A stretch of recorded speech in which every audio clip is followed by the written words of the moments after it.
Hello beautiful, I'm Angie Sanchez. Thank you so much for clicking on this video. In this particular video, I want to talk about the key to being there for someone going through tough times.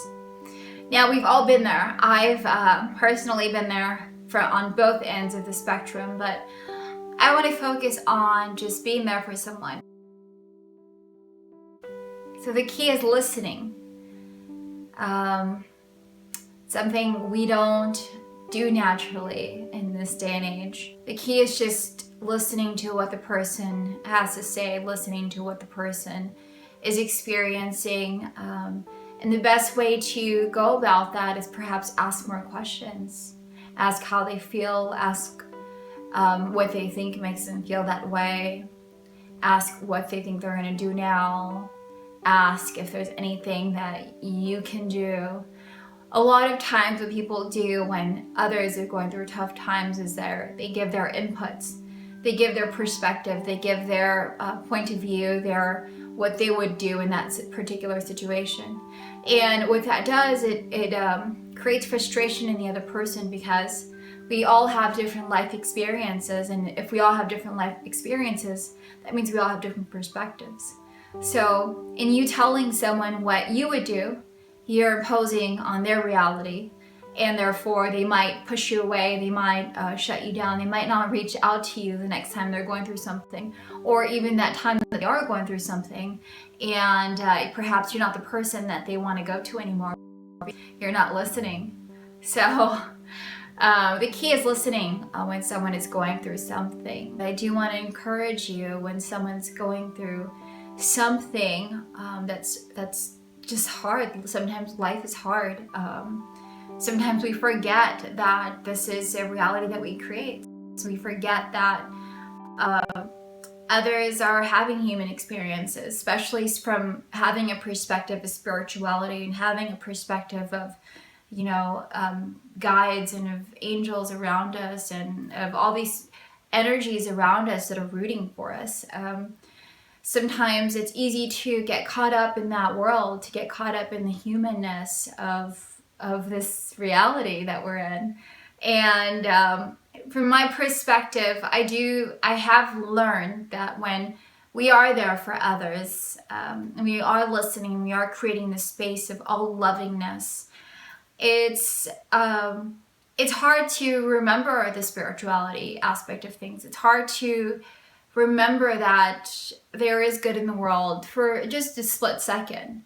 For myself, what I like to do, and I mean, honestly, I will admit that I do get a little negative when I have a lot of information coming from all sorts of different places as to human interactions, human realities.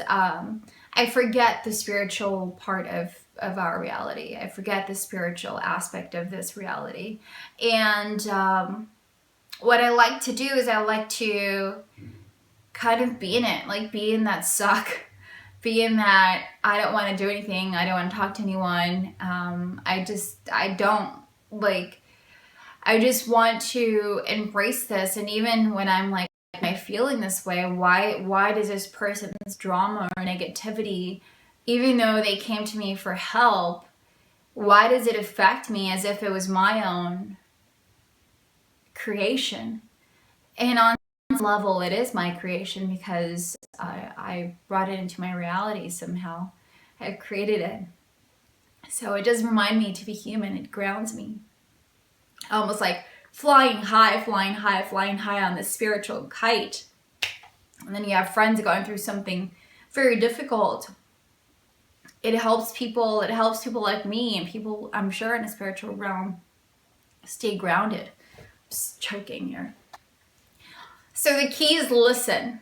Listen to them and be an observer, but try not to immerse yourself in it, because a lot of times what we can do is think from first person perspective and be like, well, what would I do? Or how would I feel? Or why would that person do that to someone else? Just listen, just be there and create a loving energy, create a loving environment for people to feel loved, because when we've made a mistake or we feel we've messed up in life, we feel like we're alone. We feel like there's no one else there. There's no one that will accept us. There's no one that will understand us, that we've messed up. And so the best thing that we can do is create a very loving environment and be there for that person and be there for all parties in a prayerful way, in a very loving way. And that's what I have to say about that. Thank you guys so much for catching this video. I was all over the place, but it's something dear to my heart. I didn't organize it. I've been actually experiencing this myself, and so it's very fascinating to share this with you guys, because I actually wanted to share this with you guys earlier last week, but I had a very positive outlook, a very positive message, and then the weekend happened, and you know, thoughts happened, and I just had a different perspective because I was sucked into the negativity, into the drama, not so much literally, but mentally in my mind. And so now I have quite a different perspective from this end of the spectrum. So anyways, thank you so much for clicking on this video and watching, and I hope that this validated something for you, that this planted a seed as always and shifted a perspective. Please do like, subscribe, comment what you do and what your thing is to do when you're there for someone. I just want to say thank you to my friends over at With Love Athletics. Thank you so much for sending me this really cool tee.